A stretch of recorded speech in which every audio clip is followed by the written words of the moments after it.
all of you. Good morning. Good morning. Linguistic language people and then okay, good. Anyhow, there was a response at least so late. Okay. Sometimes technology also is like that. It responds very late. Okay. Honorable Prabhu, Dr. Prabhu over here. Honorable Devakondan over here. Dr. Sharda, Dr. Mona Charu, very eminent English, Humanities, Literature, Language faculty over here. Very, very good morning to all of you. Well then, the interesting point is enhancing methodological expertise and technological adaptation. Question is enhancing. Can enhancing be possible without the interest in the learner? Can enhancing be possible without the commitment by the learner? Can any enhancement be possible without obviously the seed for learning? Naturally, the most important what I wanted to try here is the inherent capability, inherent commitment, and inherent individuality. These are all very important. Technology just is always at the periphery. It is a peripheral support. I'm a man from technology, but I'm telling that. Okay? So this is the most important that we have got to observe. Look at the recent conflict between Pakistan and India. Who fought the war? Who fought the war? Why casualties were very less? In spite it was fought. During 1973 war, the statistics every day used to be how many people were dead from Pakistan, from India, how many people were dead. But today we are not speaking about it. Who fought the war? War was fought by technology. But who modulated the technology? Who used the technology? Human intelligence. Therefore, your intelligence will not get enhanced. Technology is only a supporting tool. Like somebody wonderfully answered the question, who wrote this? He said, pen wrote it. Is pen intelligent enough to write it? Hand wrote it. Is hand intelligent enough to make the words? Ultimately, it is the heart which acts. Heart gives the input to the brain, mind. Mind manipulates cunningly, intelligently, whatever the way, because intelligence is always for cunning, whatever the way, and then writing happens. The pen has not written. We have written it without pen. The next question. So without technology, you cannot do anything. Like today, without technology, war cannot be fought. Isn't it? Absolutely. Like today, without technology, you cannot even approach your boyfriend or girlfriend silently. No? Even sitting over there, you can send a WhatsApp message. In our days, during our Ashada Masa, my wife had to write a letter which would reach after the Ashada Masa would have been over. Today it is instantaneous. So technology is very much important, isn't it? But then, when Dr. Sharda was speaking about the advantage of technology, she very clearly underscored one important point. Technology, using AI also requires prompting. From where does this prompting come? Will it come from technology? Will it come from technology by itself? Prompting has got to come from your intelligence. Prompting has got to happen from your intelligence, because prompting directs what has got to be done. Isn't it? What has got to be done. Today, whatever people have been talking about high-ended neural network, high-ended artificial intelligence, high-ended, all these. About 20-30 years ago, we were doing with our PhD scholars. Right? But it's all coming in new form.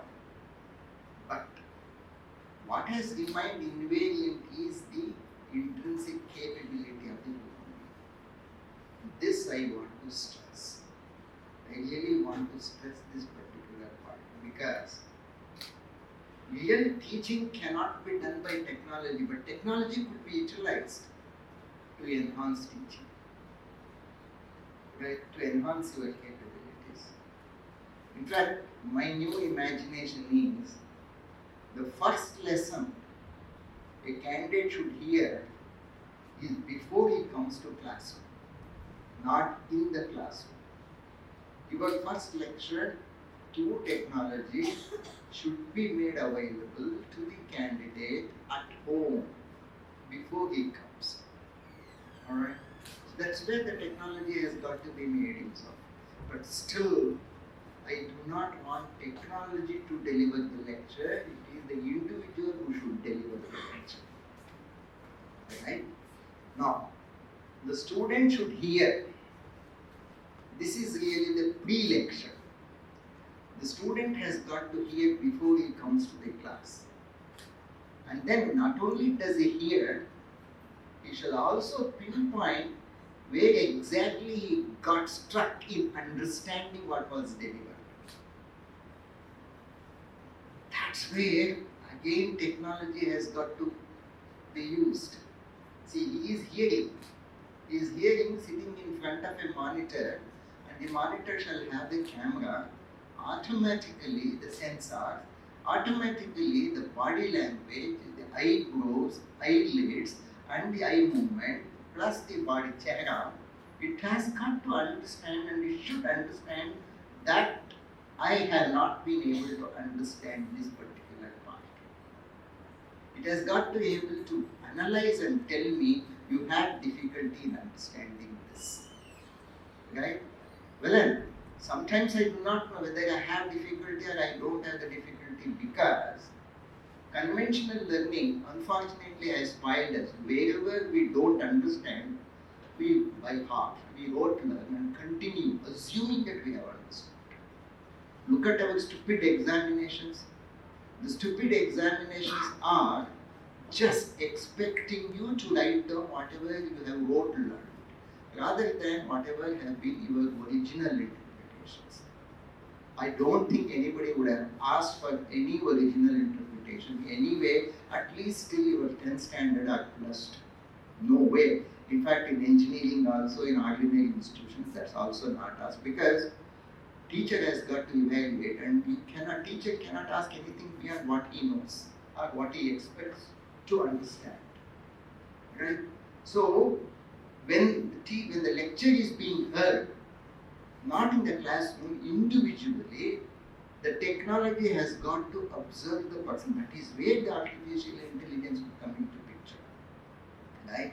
You should understand, and you should also underscore these were the points you were not able to understand. You have understood very well. Therefore, there has got to be quantification of the qualification. Alright? The quantification of the qualification in terms of learning, qualifying, and quantification of where you have done in some scale it has got to tell. And now you should be able to understand. Now you should be able to understand what you could not understand. Understand your doubt. Yes, this I have not understood. You should be again able to send an email to your teacher. It was not very clear to me. This was not very clear to me. Right?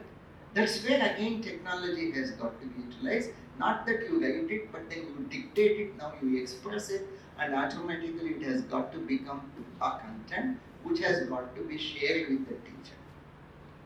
What teacher has got to do? He or she does not have time to go through the entire write-up, entire such mails or such conversations, interactions by all the 60 students of the class. These are all 60 opinions, 60 or 70 opinions. That is where technology again has got to come. It has got to take all these inputs, which are all not numeric inputs. These are all language inputs, which are in paragraphs, which are in short sentences, which are in various forms, right? And then it has got to now do unsupervised clustering. Too much big word, don't worry about it. It has got to automatically classify all these observations into a structured hierarchical format. Low-level doubts, high-level doubts, very high-level doubts, and the what population, what amount, the size of the population where they had this difficulty, the statistical distribution in not understanding, not comprehending. Now the job of the teacher is, based on this input, that this input has been given by technology. Based on this input, the teacher has got to plan his actual lecture. Your actual lecture, what has been today done now, should become a pre-lecture. And now actual lecture has got to focus on where people who are not able to understand. But then, without telling that you had not understood, based on the statistical distribution which has been generated by the machine, the teacher has got to deliver his or her lecture in such a way that all these which have not been understood should be automatically emphasized without making a reference to that you have not understood it. Could you do that? Could you understand this point?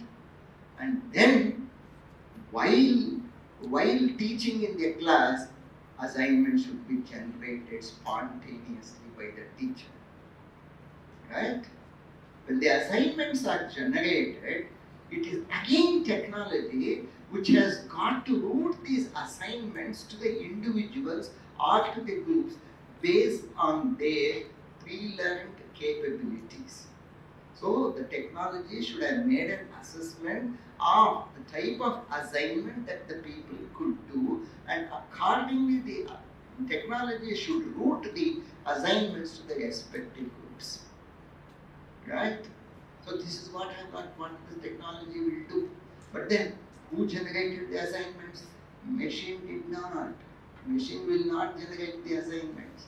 The originality has got to be from an original thinker. Could you get it?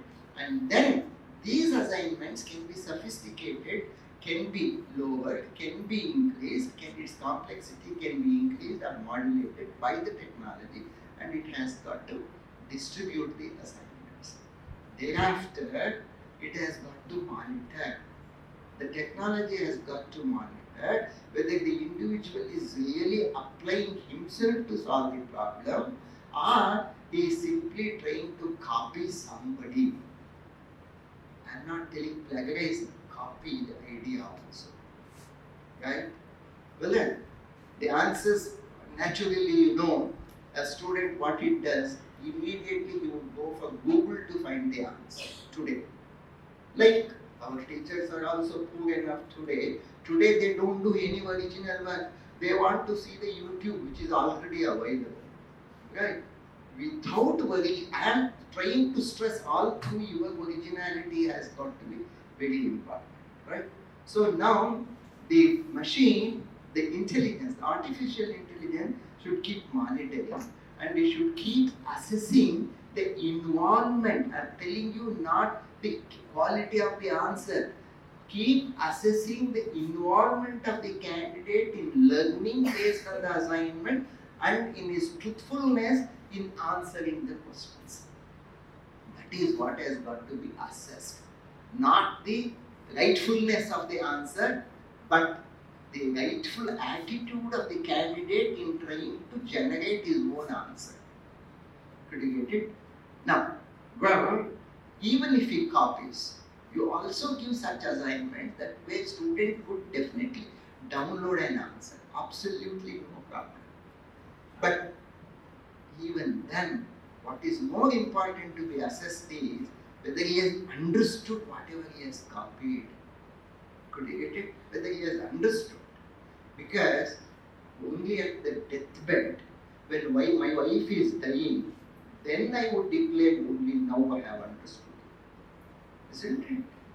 Did it require such a long time to understand your wife, to understand your husband?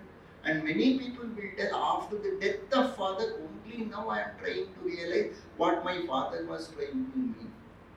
So, what is very necessary is this ability to understand and the assessment of the capability, assessment of how well, how deep he has understood.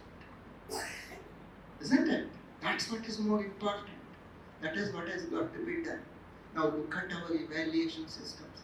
Look at our stupid question papers.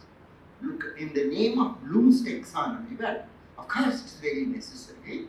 In the name of Bloom's taxonomy, we never attempt to go to the last level because so-called foolish board of examinations and so-called foolish board of studies would tell that the question paper should be focusing on the average of the class. Right?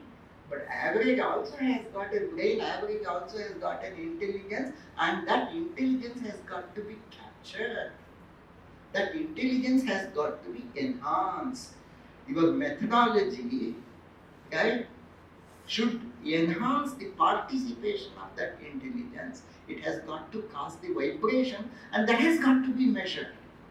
It is not the right answer which has got to be measured. Isn't it? That's what I was asking. In fact, you remember Monacharlu was sitting, some interview was happening. I just asked only some stupid simple question, very stupid and a very simple question. What is active in passive voice? I just asked that question. What is active in passive voice? You're all English experts, you're all language experts, and naturally this is where brain has got to answer. And if brain has got to answer this question, heart has got to direct to find out what is active in passivity. Isn't it? Right? It is not any textbook. Alright? It is that. So, when you ask a question, you have got to be careful. As per Bloom's taxonomy, you have got to see whether he is able to apply and create. Creation is originality. No technology can create. Take it from me. Because technology cannot create a new Lata Mangeshkar. Can it create? Absolutely no way. Right? But if there is already Lata Mangeshkar available today, the technology can compose Lata Mangeshkar. Technology can mix the voice of young Lata Mangeshkar with the voice of 60s Lata Mangeshkar, with the voice of 70s Lata Mangeshkar. It can mix and it can produce a song, but cannot produce. Had there been a daughter to Lata Mangeshkar, cannot produce daughter of Lata Mangeshkar. Please understand that.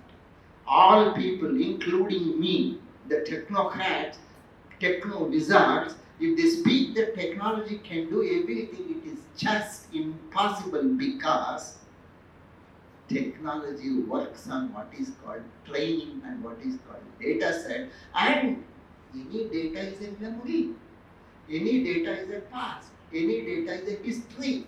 It cannot think of a data of the future, right? If I can think of the data of the future and start using it, well, it would be in a very wrong direction because it cannot be what you cannot just even imagine it to be possible. Who thought how India would be after, let us say, after Indira Gandhi? Who thought how India would be after Vajpayee? Who can think how India could be after Modi? Who can think? Alright?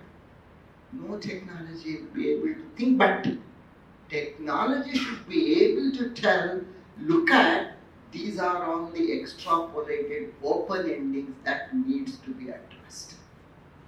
Right? So technology should be utilized to do the extrapolation, but the solution has got to be based on your intuition.